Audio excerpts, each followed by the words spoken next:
Welcome to Brainstorm MTG. I'm ELD, and this is Fast Effect Double Speed Legacy. And this is actually filmed at Scholars Games at our monthly Legacy tournament. This month was actually for some dual lands. There's always a little more excitement in the air playing for bigger prizes. I'm on Tin Fins here. Keith on some type of black-blue deck so far. We're not sure. The Swamp and Manipulate Fate will definitely tip the hand here. This is got to be Food Chain, the only deck in the format that's going to be running that. What we're going to see here is Mist Hollow Griffin and the new Phyrexian card. It's not actually that new. It's from Battle for Zendikar. Let me know in the comments the name of that one. It costs 3 colorless, and it essentially functions as another Mist Hollow Griffin with the notable exception that it cannot be pitched to Force of Will. On the other side of the board here, Thespian Stage and Dark Depths assembled. One missing component is Mana, Lotus Petal, and Dark Ritual are going to actually make the 2020 right now. Does he have a force for the Dark Ritual? No, so I have gone all in on Merit Lage here. What can Keith do about this? Baleful Strix, one of the only outs, and there it is. Baleful Strix drawing a card.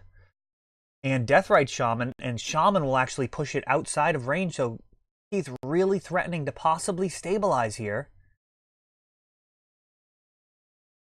Force of Will in hand.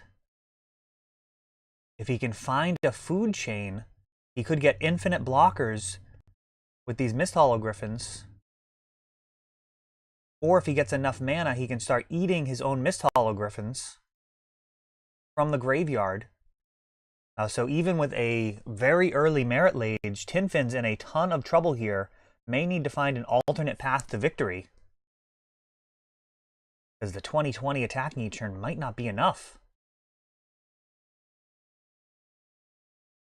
Another Baleful Strix. Just speed bump after speed bump getting put in the way by Keith. Undaunted by this 2020. It is indestructible, but it does not have trample. So Baleful Strix, an acceptable blocker, even though it doesn't kill Merit Lage, buying plenty of time. Thoughtseize from Tin Fins gets Force of Willed, pitching another Mist Hollow Griffin, which is another turn.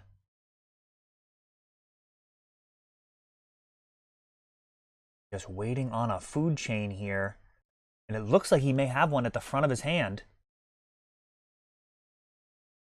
And there it is, Food Chain. Deathrite going to tap for mana, sacrifice itself for 2. That's the 3 mana. Infinite mana, or essentially infinite, is going to allow for all of these guys. And then Ballista to seal the deal. So there we go. Not even going to need to play any games attacking. Ballista just going to take that one out. So Keith stabilizing very early against that Merit Lage, earning the check mark. Really showing just how resilient Food Chain can be.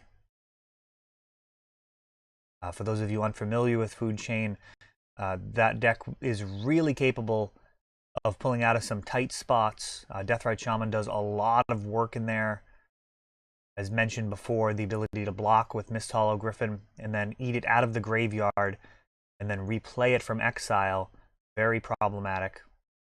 And of course, when Food Chains are down, you essentially have a team of creatures that have a type of vigilance. They can all attack, and then you can sacrifice them all post-combat and then replay them all. So the deck gives a lot of problems, especially to fair decks or decks trying to win with a giant creature such as Gristlebrand or Emrakul. And Tin Fins taking a mull there. Going to need a pretty specific explosive hand versus a deck like Food Chain. Do not want to let that go the distance. Discard can be good.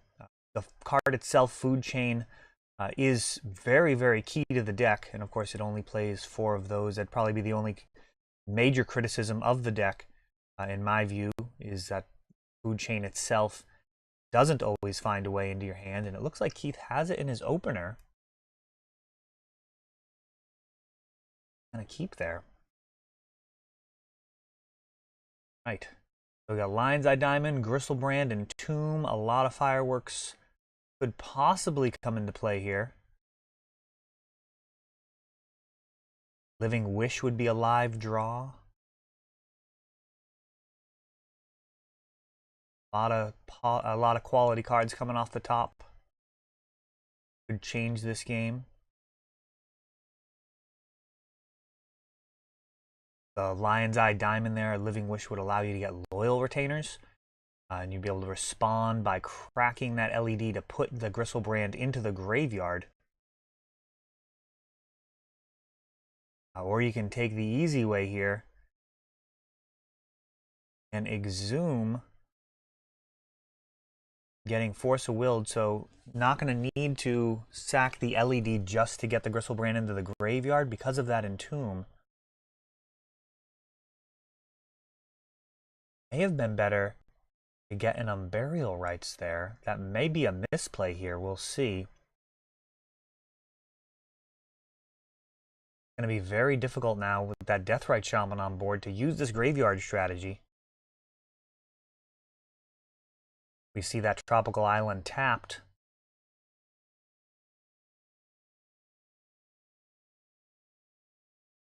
The food chain does run more than one tropical, unlike many of the check pile and Grixis Delver lists. And here we go, Exhume, cracking LED. That's going to get Gristlebrand. Got some mana floating, so we may see some fireworks here after all. 2 Gristlebrands in the graveyard.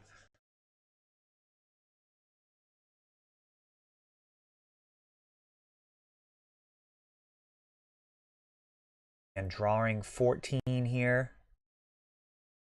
Looking good so far. Children of Koilos. Fetchland losing a life. Soon to be regained. These children are going to pump 15 life back. There's still black mana floating for Shallow Graves or Exhumes. Another Lion's Eye Diamond. Dark Ritual continuing to add mana.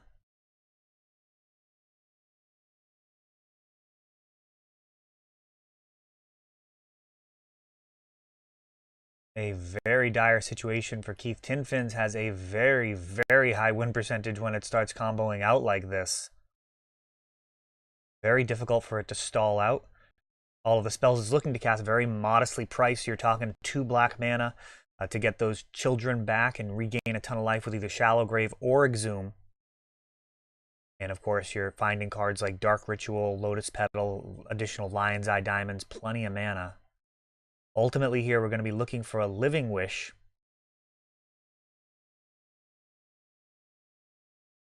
More Lotus Petals. That is almost the entire deck in the Gripper. And with some of that black mana floating, then a Living Wish for Lab Maniac, and don't even need to crack the LEDs here. A Thoughtseize coming down, taking the lone food chain out of the hand. And that's going to do it. So Tinfin striking back here with a reanimation of Gristlebrand through Deathrite Shaman, showing just how explosive it is. Game 1 mostly just saw that Dark Depths combo.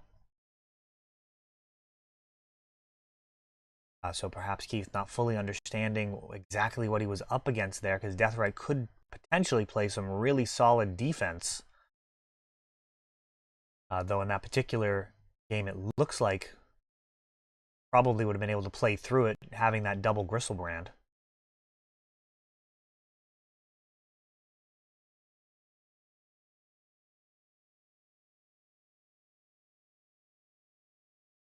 Checking the sideboard there. Got a couple of Exhumes and Entomb. This looks like it should be good. Looks like a Thespian Sage and a Dark Depths as well, so that seems to have all the goods. Would be so much better on the play, being able to Entomb and Exhume really uninterrupted by Deathrite Shaman, so we'll see if Keith has Shaman in the opener or not. If not, we may see another early Gristlebrand, and he is mulling. Going down to 5, I believe. Tinfins has been a lot of fun to play. Likely be on it for another week. And there we go. Fetch into Deathrite Shaman. And passing the turn. And leading out with the basic Swamp here. And Lotus Petal. See if that ends up being the optimal line. This is going to be a slower way to get out Dark Depths. We have a Pithing Needle. Eve naming Gristlebrand. Thespian Stage coming down.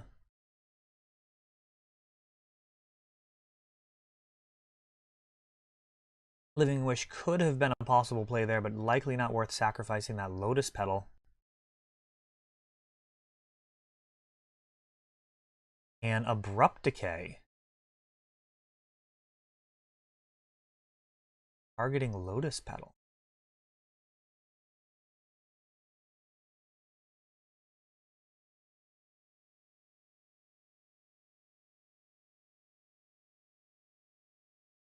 So during the end step, Abrupt Decay Lotus Petal gets it out of there. That's going to stop Entomb from being a player.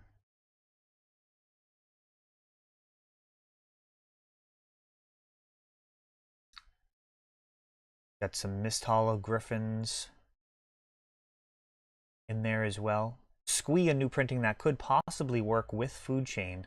The double red requirement really tough. Perhaps some type of goblin build will be possible. Food Chain Goblins used to be a major player. Vintage. And Entomb happening here. Keith, the shields are down on Deathrite Shaman. Drawing a card. And just going to exhume here. Getting a Gristlebrand in play. Now that Pithing Needle going to be a problem. That is really all that's saving Keith here. Otherwise, it would be off to drawing a ton of cards.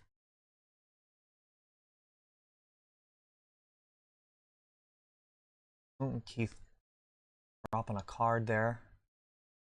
The old lap.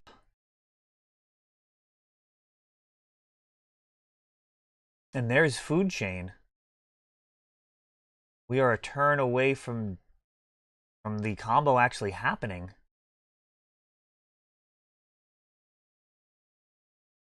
And kind of bottlenecked on mana. This is a really unfortunate situation here. Thespian Stage could, in theory, copy Tropical Island to allow for Living Wish. And there's Noble Hierarch. Basically a little bit of a mana accelerant there. So being used, keeping that Deathrite Shaman around. And now the whole team is assembled. 3 Mist Hollow Griffins.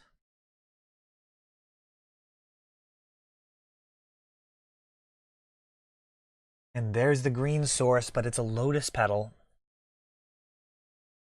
Now, Gristlebrand's lifelink is actually not going to be the most useful thing here because Keith should be able to sacrifice his creature to Food Chain. I think the line here needs to be Living Wish for Viridian Shaman. Or, not Viridian Shaman anymore, showing my age. It's the Elvish. Let me know in the comments. It's not Mystic. It blows stuff up.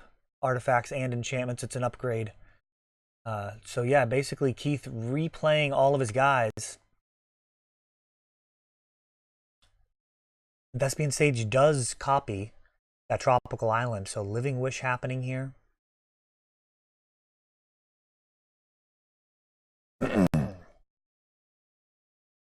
Reclamation Sage, I believe it is.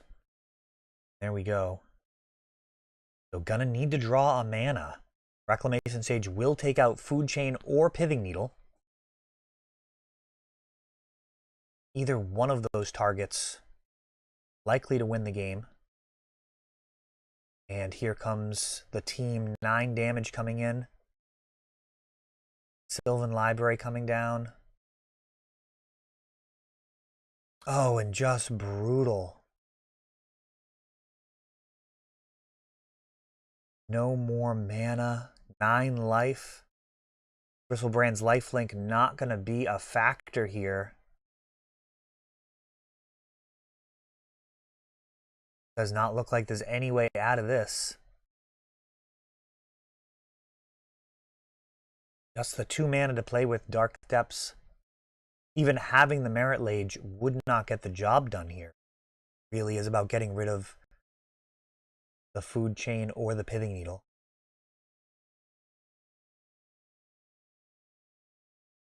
Chain sitting just off screen.